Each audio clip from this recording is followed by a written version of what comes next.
Hello साथीहरू, आज चाहिँ मैले के बनाउँदैछु भन्दाखेरि चाहिँ यहाँनिर मैले करेला बनाउँदैछु हो।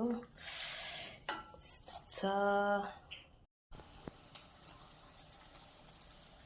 मलाई चाहिँ एकदम फ्राई भएको मनपर्छ करेला चाहिँ हो। चाहिँ करेला पनि रेडी भइसक्यो। यहाँनिर चाहिँ मैले मुलाको अचार बनाएको, यो चाहिँ अस्ति नै बनाएको थिएँ हो। अनि म चाहिँ अब यहाँनिर बोतलमा हाल्नु आँटेको हो। तपाईँलाई हालेर देखाउँछु ल साथीहरू। मैले चाहिँ अचार यो दुईटामा भरिसकेँ हो।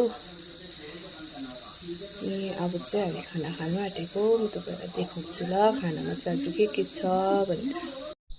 यहाँ चाहिँ मैले दाल अनि सब्जी, यहाँ अचार छ हो। अनि यहाँ चाहिँ करेला चाहिँ हामी चाहिँ खाना खानु आँटेको, सबैको आफ्नो आफ्नो हुन्छ।